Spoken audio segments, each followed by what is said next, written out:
ये कहानी है जॉन सीना के फीमेल वर्जन की, जिसे कोई देख नहीं सकता, और अगर देख लिया तो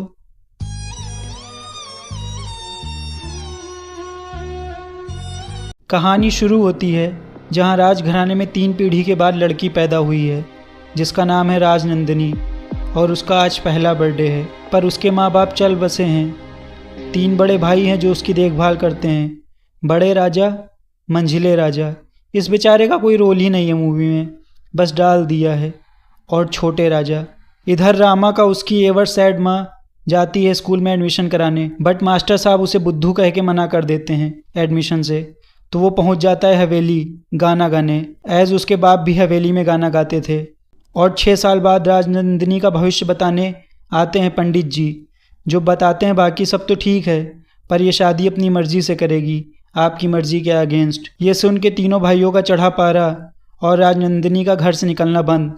और जब भी उसे निकलना होता है, एक आदमी लाल छाता लेके निकलता है, जिससे सभी आदमी अंदर चले जाएं और किसी की नज़र राजनंदिनी पर ना पड़े।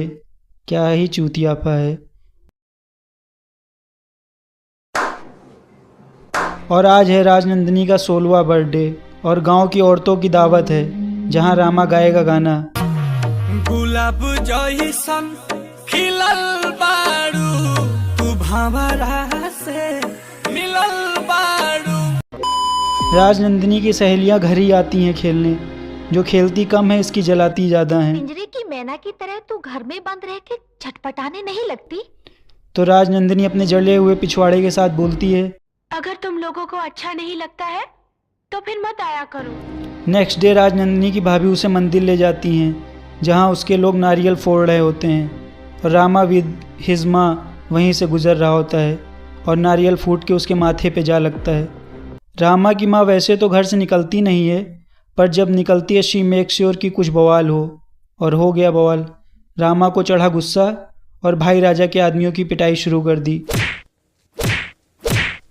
और पिटाई के बाद रामा को आता है हवेली से बुलावा, जहां भाई राजा उसे बना देते हैं one and only bodyguard of Rajnandini. घर के अंदर रहती है वो, उसमें भी बॉडीगार्ड चाहिए। इसी चूतियापे से अब बवाल होने वाला है। और नौकरी के पहले ही दिन राजनंदिनी को टीका लगा देगा, और यह ऐसे एक्सप्रेशन दे रही है जैसे टीका माथे पर नहीं जाने कहाँ लगाया हो। तो इसी बात पर रामा की पिटाई शुरू, क्योंकि उसने राजनंदिनी को टच किया। They don't care good touch और बैड टच, टच किया है तो मार खाओ, दैट्स इट। कुछ दिन बाद राजनंदिनी इसको कहेगी कि इसके भाई ने इसे बाहर घुमाने को कहा है, तो ये ले जाएगा उसे घुमाने। ये इसके जूते खाने का बंदोबस्त करती रहती है, और एज एक्सपेक्टेड इसकी धुलाई होती है। और नेक्स्ट सीन में भाई राजा की फैक्ट्री में काम करने वाले 2 वर्कर पैसे लेने के लिए बंगले पर आते हैं, पर उनमें से एक राजनंदिनी को देख के कमेंट करने लगता है कि छोटे राजा वहीं आ जाते हैं और सुताई करके उसको गंजा कर देते हैं। आज है नई फैक्ट्री का उद्घाटन, जिसकी शुरुआत करेगी राजनंदिनी, पर उन 2 वर्कर्स ने स्विच के वायर्स चेंज कर दिए हैं, जिससे जो भी स्विच ऑन करेगा उसे लगेगा करंट एंड डेथ। ये लोग प्लान डिस्कस कर रहे होते हैं कि वहीं रामा मूतने गया होता है, और सब सुन लेता है। तो वो पहुंचता है वहाँ और चिल्ला के बताने के बजाय उसको गोद में लेकर गिर जाएगा। ये देख के ऑफ कोर्स उसकी पिटाई चालू, और काफ़ी पिटाई के बाद वो बताएगा उन वर्कर्स की करामात, तो उसे छोड़ देंगे और रामा काम छोड़ के चला जाएगा। उसी रात को राजनंदिनी चुपके से घर से निकल के पहुँचेगी रामा के पास। तभी वहीं एक पागल आ जाएगा मंगलसूत्र लेके, जो रामा को दे देगा, और राजनंदिनी कहेगी ये उसे पहना दो, तो उसके भाई उसे नहीं मारेंगे, तो ये पहना देगा। मतलब जो बाहर आता जाता है, दुनियादारी देख रहा है 25-30 साल से, उसे मंगलसूत्र का नहीं पता, और जो 16 साल से घर में बंद है उसे सब पता है। ये सही जूते खाता है। और राजनंदिनी को रामा अपना पति मान लेगी, और उसकी प्लेट कूड़े से उठा के उसका जूठा खाना खाने लगेगी, और उसकी भाभी ये निब्बी वाली हरकत देख लेंगी। तो भाभी जाएगी भाई राजा के पास और कहेगी कि नंदिनी अब जवान हो गई है, शादी वादी करो उसकी। अब नंदिनी रामा को लेके जाएगी जहाँ सुहागिन औरतें पूजा कर रही होती हैं, और बताएगी रामा को कि तुमने मुझे मंगलसूत्र बांधा था, तो मैं तुम्हारी पत्नी हूँ।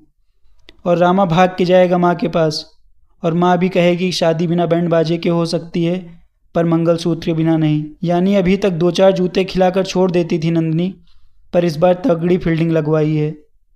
तो रामा माँ को बताएगा कि उसने नंदिनी को मंगलसूत्र बांधा है। तो माँ कहेगी भाग जा बेटा यहाँ से, तेरा टाइम ख़राब आने वाला है। पर रास्ते में मिल जाएंगे भाई राजा जो उसको हवेली ले जाएंगे।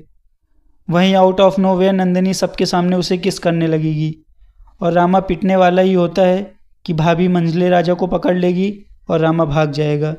और अब नंदिनी भाई राजा को बताएगी how she fall for that stupid guy Rama. फिर भाई राजा नंदिनी से कहेंगे कि उस पगलेट से तुम्हारी शादी मैं कराऊंगा धूमधाम से। तो नंदिनी खुश, पर ऐसे आसानी से थोड़ी हो जाएगा ये सब। भाई राजा बनाएंगे प्लान कि रामा को मार दो, नंदिनी थोड़े दिन रोएगी, फिर ठीक हो जाएगी तो उसकी शादी करा देंगे। पर रामा मिले तब तो। ये उठा लाते हैं रामा की माँ को और गांव के बीच ला के उस पर रंग डालते हैं और पूछते हैं रामा कहाँ है, पर शी डिनाइज। तो माथे पे टीका लगाते हैं और बालों में गजरा लगाते हैं, वो फिर भी नहीं बताती। तो उसकी शादी उस पागल से करवाने लगते हैं। ये सब नंदिनी के यहाँ का एक नौकर जाके बता देगा नंदिनी को। पर उसी वक्त आ जाता है रामा और तीनों भाइयों को पीटना शुरू कर देता है और जान से मारने वाला होता है, पर उनकी पत्नियां आके बचा लेती हैं। और इधर नंदिनी सैड सॉन्ग गाते हुए टूटे हुए कांच पर वॉक कर रही होती है। हम तोहरा बिन जीना सकी। जब तीनों भाई हवेली पहुंचते हैं तो देखते हैं वो बेहोश है।